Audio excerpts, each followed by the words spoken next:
Hey there, I'm Mark, in affiliation with Spectrum Pulse, and yeah, time for Olivia Rodrigo, and it's Billboard Breakdown. I don't remember. So again, we all know this is the Olivia Rodrigo episode. Alongside a sudden burst of K-pop, we'll get into it, but here's a thought. I wonder how much Olivia Rodrigo herself actually cares about chart dominance or positioning. This is someone who has had every song from the standard issue of all of her albums hit the Hot 100 in some form. That is unprecedented in modern times. It's a testament to how her team knows how to work the system, but I don't really get the impression that she herself is as interested in brazenly playing those games. This goes back to Sour and how I was initially so exasperated that she got her number one and then she didn't really bother to defend it long. But if she's more interested in starting an all-women music festival or sitting down with Anthony Fantano to ignite multiple days of the stupidest discourse I have seen in some time, yeah, that's healthy. She shouldn't care as much as I do. I mean, I track the charts because it makes for a decent way to stay on top of mainstream music, try to keep my finger on the pulse of where certain broad trends are moving, occasionally document history in real time, but in comparison with just going to make great art,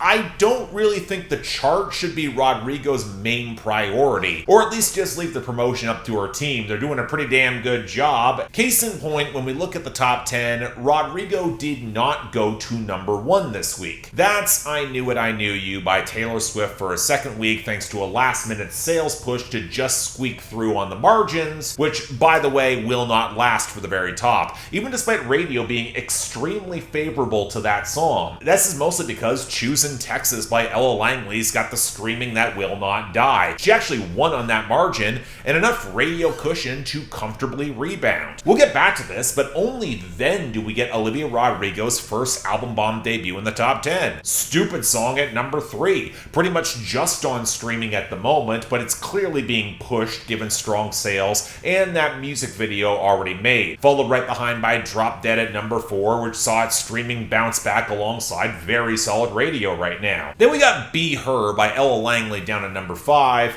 and where I get annoyed with Bad Business yet again. The song is borderline pop as it is, Nashville. The fact you won't ship it to pop or adult alternative radio, it's just mystifying and has me wondering if they're just petrified the lightning won't strike twice, seemingly unaware that her streaming is only slipping positionally. She's got the numbers that you could utilize there. Anyway, we got more Olivia Rodrigo rebounding with The Cure surging up to number 6. Truly great song. It's gonna move basically on streaming. I got no faith radio is gonna pick this up. The Cowards. And that naturally takes us to Drake with Janice STFU at number 7. The streaming losses are again more positional. It will rebound, but the sluggish radio does point to some reticence there. I really just wish he would throw some money behind Too Hard for the Radio. It's a better song. Then we got Hate That I Made You Love Me by Ariana Grande down at number 8. Again, feels more positional losses when the radio is solid, but the streaming is a little soft. And that naturally takes us to the next Olivia Rodrigo song with Honeybee at number 9. It's just streaming at the moment, but I would not be surprised if she went for a late album single and this had a radio run in late summer, early fall that went longer than anyone would expect. Finally, Man I Need by Olivia Dean's down at number 10. Different Olivia, weirdly stable week on airplay, but the streaming positional losses might be enough to sink this long term. I do think its time is about up, and I've said that before. That naturally takes us to our losers and dropouts.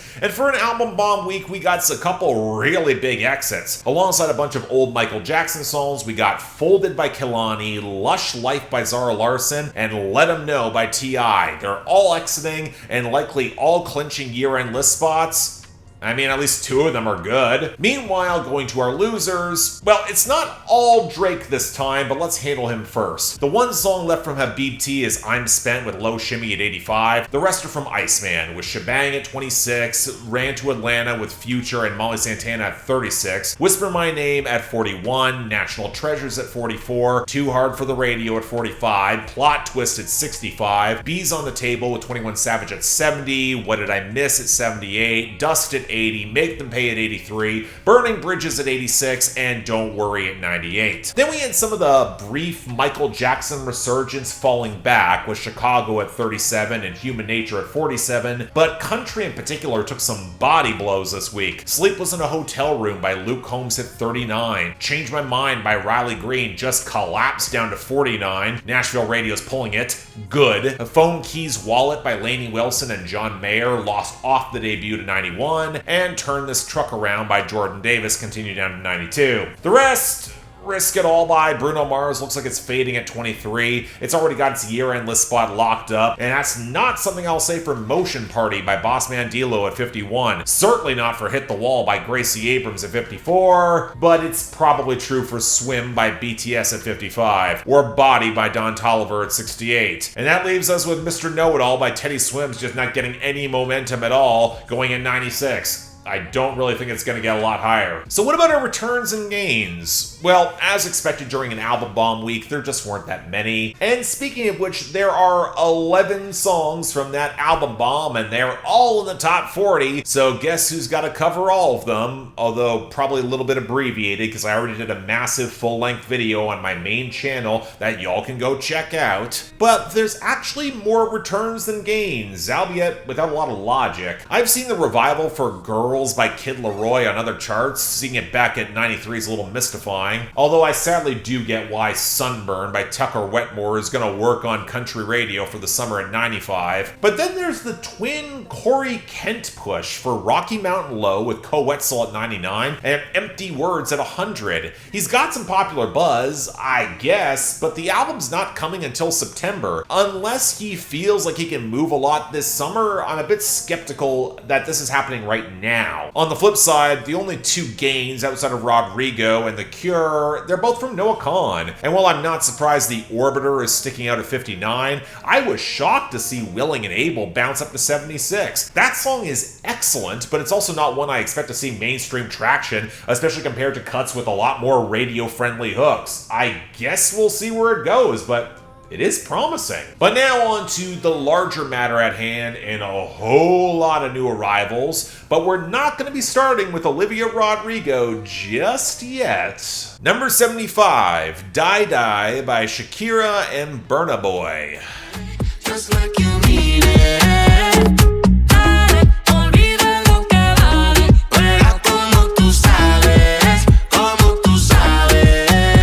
I mean, this is the sort of collaboration for a World Cup anthem that's almost too obvious to highlight. I'm no real fan of soccer, but Shakira's Waka Waka, This Time for Africa, has had a lot of staying power to this day, and I think some tend to underestimate how big Burna Boy is internationally. Putting them together makes all the sense in the world. Unfortunately, it also sets up a comparison with Waka Waka, where instead, am I the only one who feels this is shockingly restrained, maybe even underpowered? Yeah, this song starts off with some promising overdubs and swells, and the central beat's got some rollicking charm, up until it becomes this grainy metallic thing, where they just list off countries and conspicuously skip the home country that I happen to live in. But the crescendo never really hits any sort of apex, to say nothing of how restrained and liquid the guitars feel. There's a textured yet ruckus energy that feels a little missing, and incidentally, it was also my big issue with The Sky Full of Stars by Coldplay when FIFA used that too. And while Burna Boy fits this energy pretty well, I can't be the only one who thinks that there's a certain vivaciousness that Shakira used to bring to the table at her peak that she doesn't quite have in the same lane anymore, especially with so much vocal processing. And when the lyrics effectively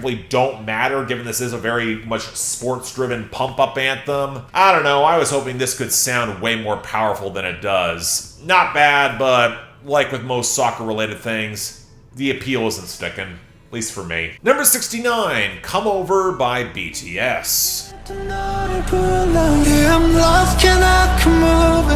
Yeah, I'm lost, can I come over? I just wanna say I'm sorry. 이런 내가 너무 싫어. Yeah, I'm lost, can I come over? Yeah, I'm lost, can I come over? Alright, Alright, context to why this is here. BTS just put out their deluxe vinyl of their new album. This is a bonus track that effectively got here on sales alone, and it unfortunately continues their infatuation with a lumbering and clunky hip-hop grooves that sound big without playing to their energy or verve. Circuit might be able to give the song some grander swell. Elements around the chorus build some nice glossy swell, but as soon as the rest of the song is subsumed in oily bass synth gurgles, it comes across as way more ominous than it probably should, especially when the song is about trying to plead to come over to an ex's place where the vulnerability is juxtaposed with a brusque, snarling posture that doesn't remotely work. Begins coming off more like a threat. Forget RM's verse. Why end with J-Hope delivering his frustrated self-flagellation and not swinging back to the hook?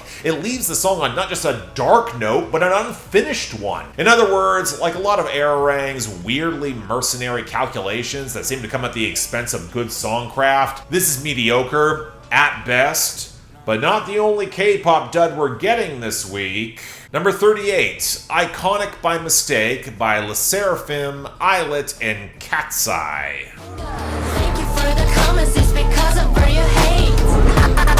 I am iconic by mistake. I am iconic by mistake. You know, we don't get that many posse cuts these days. Maybe it's the hip-hop head in me that really enjoyed a good 4 to 7 verses where everyone in the group is showing off. They're also a pretty fun way to ensure that everyone's got some attention and gets some paid along the way. So is it any surprise that all these acts are on honeybee and they're doing something similar? Here's my problem. Maybe it's just way less K-pop that's charting these days, and I might just be less familiar with these 3 acts. But outside of specific group-related cliches, I'm not sure I could tell an individual singer from these groups apart. What would give their voice or character unique presence in the group? I mean, come on, I grew up in the late 90s boy band era. Seems like you're leaving your marketing dollars on the table, but maybe they have less dollars than you might expect, given the sound is a lumbering, blown-out mess with blaring and sloppily mastered synths and all matter of clicking rattles and painful stutters on the hook. Do they honestly need haters when their production is this much of a mess? Because of course, that's what this is. A song clapping back at the haters, highlighting how much hatred online just makes them stronger. So much that they became iconic by mistake. I mean, they're stunning and perfect and don't need the money, but it's great to have it. And really, all that hate just elevates them. It's no such thing as bad publicity, the song. The problem here is that it's in direct contrast with reality. There's no mistake happening. honeybee has calculated this to a fault. You all should know that. And outside of the occasional eye rolls at KATSEYE indulging in messy brain rot, with K-pop's commercial and critical downturn in recent years, I'm not seeing the hatred for this so much as just disinterest. You don't make songs like this if you're not trying to goad a reaction by trying to say that you're not mad. You put the stands in a defensive posture so they work harder with the clips and edits, which doesn't obscure how much of an annoying mess this is. Mistake is an appropriate word. Let's move on. Number 27, Cigarette Smoke by Olivia Rodrigo. So the memories turn dark. You said that I made love look easy until I made it hard.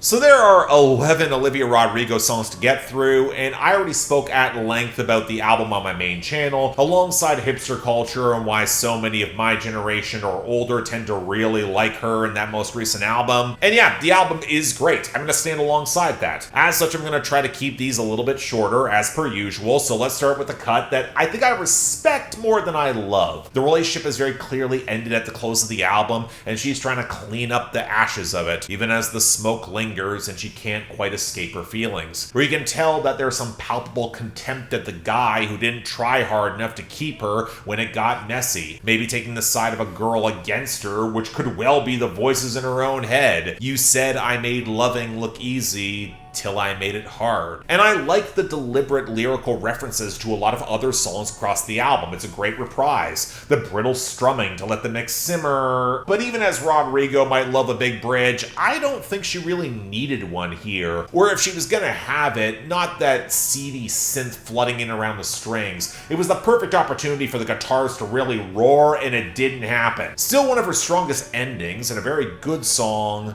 just maybe not quite a great one. Number 25, Purple by Olivia Rodrigo.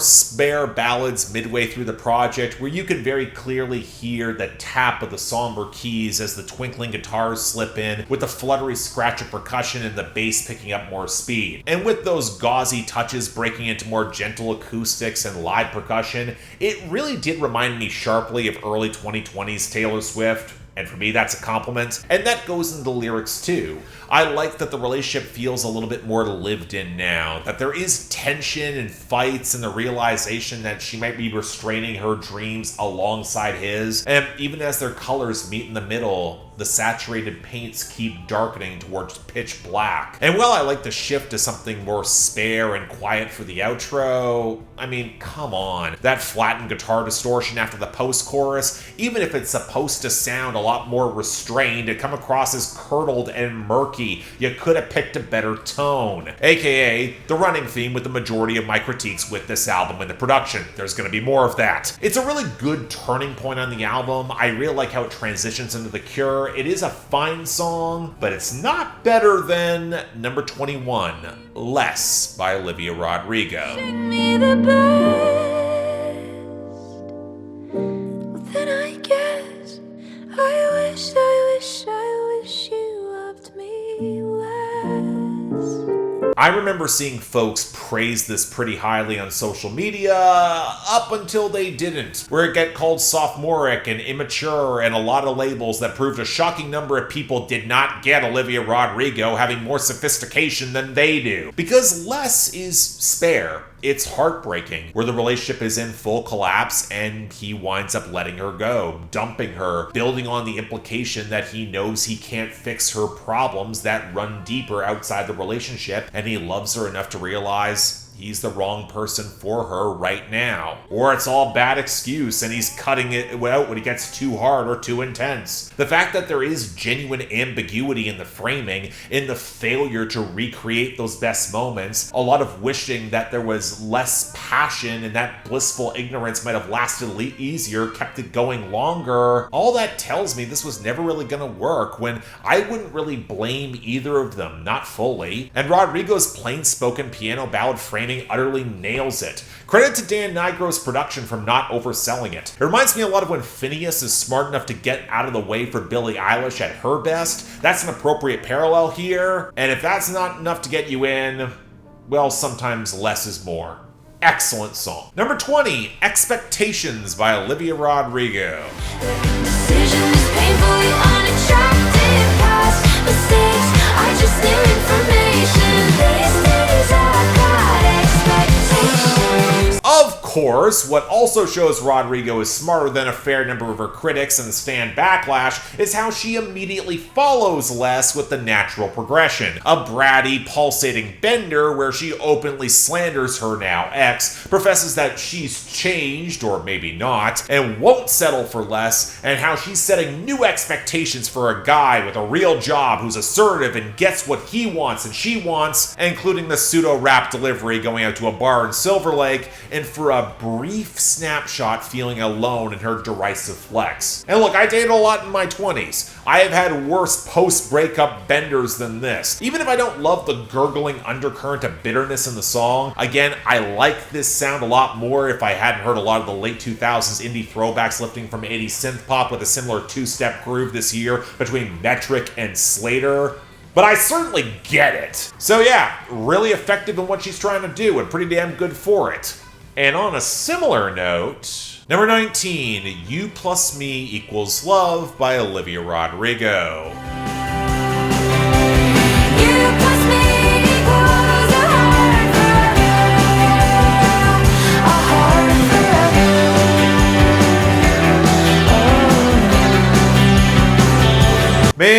reminds me a lot of mid to late 90s alternative radio, right on the cusp where it picked up a little bit more teenage pop glitter, the slight gallop in the groove, the choppy acoustics, the louder drums that are borrowing from Britpop, the richer bass, but especially Rodrigo's love-struck girlish delivery where you can almost hear the stars in her eyes before the distorted guitars hit with a little bit more muscle there. Only a little bit more because it's still Dan Nigro unfortunately, but I will take it. Of course, this was another song that got brought up when discussing the whole maturity or immaturity of the lyrics, including some drawing some Taylor Swift parallels, and look, I don't know, maybe I've done way too much karaoke as a millennial and I've long stopped caring about being cool. It's not like I was cool as a teenager either, but this was built to be sung at a high volume and who cares who's watching? Especially I liked it when Olivia Rodrigo can't help but roll her eyes a little bit, trying to find some common ground with this dude's big sister, probably who is a millennial, and her yacht rock music taste. I mean, it's a shot, but it's entirely well deserved. Steely Dan does not get nearly as many eye rolls as they deserve. So again, I think it needed to go a little harder to fully win me over, but if you want to know what artists from the past actually stuck the landing way better here, number 17, What's Wrong With Me by Olivia Rodrigo featuring Robert Smith. I can't eat, I can't sleep. I think you're what's wrong with me. Okay, on some level, it's a cheat code. Robert Smith, the frontman of The Cure, he's got decades of experience penning and singing a lot of weary, melodramatic expressions of love on the rocks, and he is a great foil for Rodrigo here, especially with the gauzy, fried-out synths and the slightly off-kilter tapping groove, especially those hollowed-out guitars spiking in after the hook. In a different time, this could have easily worked in most of the mid to late 80s to early 90s run. Probably would have become a hit on the charts too. And truthfully, when the style lands so well, you can kind of get away with being a little bit more basic in the collab, but the details matter. I like that Smith is playing the romantic foil for the other side on the context of the album, the sad creeping realization that they both know it's not working and it might have figured out why. Where their vocal chemistry is not quite there, capturing the relationship breakdown, that's good metatext. And it's simple and really works for me. A perfect lead-in to the actual relationship collapse on Less. What worked for me a little less, though, was number 16, Begged by Olivia Rodrigo. What you're giving away. Nothing's quite enough when I know that to get it I beg. So the benefit to Rodrigo doing extensive interviews and discussing each song highlights both the added layers and nuance in the conversation, but also where I think there is more room for her to grow, and this is one of those moments. Rodrigo feels like she's not getting enough attention in the relationship and feels like she's gotta beg for it, which sets up an unfair expectation that he's just supposed to know what she wants when she wants it. And yet throughout the song, you realize that might be more driven out of her insecurity. But that being said, sometimes you have to tell your partner what you want when you want it. That is just good communication. And you hope that it never gets to the point of begging, because then you probably have bigger problems that are worth exploring. But I think that's a feature to me, not a bug. I think my larger issue is that the composition alternates between feeling a little overdone with the strings, but especially the vocal overdubs that are a little too loud, or paradoxically, too restrained for its own good. The acoustic line's fine, but it doesn't really have much more going for it. It really feels kind of soft and loud, but doesn't really handle the dynamics that effectively. But it's not my least favorite on this album. Number 15, My Way by Olivia Rodrigo.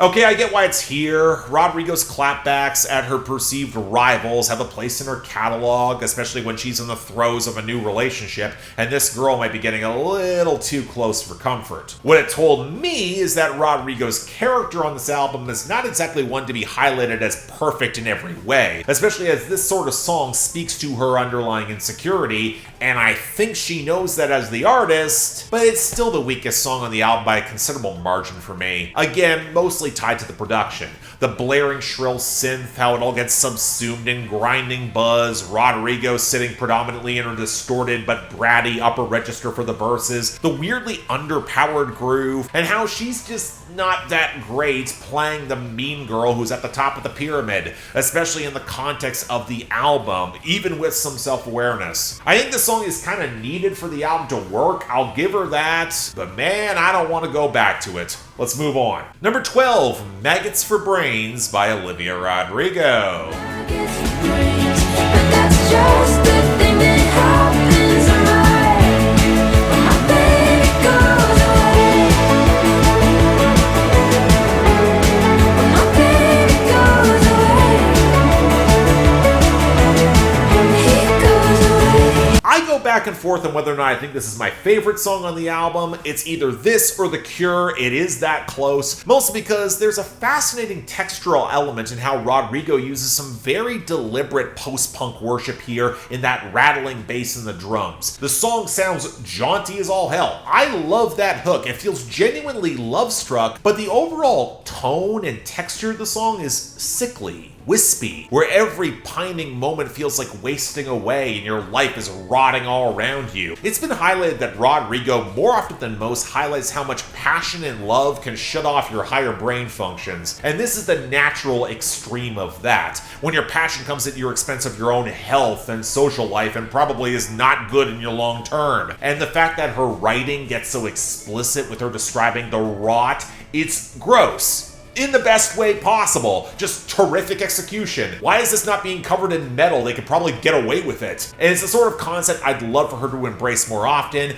Excellent song. If there's one that should stick around, it's this. Number 9, Honeybee by Olivia Rodrigo. Your face looks like going. A face I swear that I could spend my whole life knowing. Here's to hoping. So here's an interesting observation. I'm not sure Rodrigo has been all that open writing about sex in her music, to the point where this feels very deliberately sexual and prompted the expected reticence from some of that Gen Z audience. That, paired with a very traditional chord structure and soft focus presentation, and the gentle pianos and woodwinds and the softer male and female overdubs, feels very vintage Baroque pop in the very lush arrangement. It was gonna prompt scrutiny. And yeah, you know what? I think it works. I really do. And with lines like, I hope that I never see what your face looks like going, a face I swear that I could spend my whole life knowing, here's to hoping, those are great rhymes, as she then tries to encompass the full sensory experience of this new love. It's sweet, it's yearning, it's tentative, there's a trace of melancholy that's all a little bit too fast, that seems to look into the future and know that something might break, but there's still a chance. She wanted to write one of those classic love songs, and while I will not put it on that tier, still excellent. Hope it sticks around. Again, could well be a hit if it's played right, all I'm saying. And finally, number 3, Stupid Song by Olivia Rodrigo. On your shirt, it is coming undone. I feel right, I feel wrong, I feel totally insane. And I want you more than any stupid song could ever say. I'm genuinely curious if Rodrigo is a fan of Taylor Swift's album Lover from 2019, because the thought I had after listening to this was, there's a lot of Swift in this, and I'm not complaining. From the piano building into the faster rattling patter, the shouted overdubs over the drum explosions, especially in some of those overdub melody lines, the New York party setting that immediately shifts into running wild and singing at the top volume about capturing a love that can't be known in some stupid song. I think the alchemy is all there. Hell, it proves that Dan Nigro can do what Jack Antonoff did for Taylor, but also still has some of the same problems, namely that the guitar sounds like it's squelching through a half dozen different filters, and if it truly bothered to soar, this could hit the stratosphere. And yes, I know that it's partially subtext about the relationship not really being all that, it's a muted warning of what is to come, but you can still get that effect by having some actual explosive power. I don't think people would complain, all I'm saying. Still, it is a very good song. Happy that Appears is getting pushed next. Even if of the 3 singles, I think it might be the weakest, but that's not saying much. Good song. It and the album are really worth hearing. And yeah, that's the week. Yeah, best and worst, they fall out fast. Worst going to Iconic by Mistake by SSERAFIM, ILLIT, and KATSEYE, and Come Over by BTS as the dishonorable mention. But for the best... oh yeah, okay, Maggots for Brains is the easy number one, but Less is going to be the honorable mention. It was close there. But next week, I think there's going to be some fallout. Stay tuned for that. But until then, I'm Mark. You're watching Billboard Breakdown, affiliated with Spectrum Pulse. And I'll see you next time.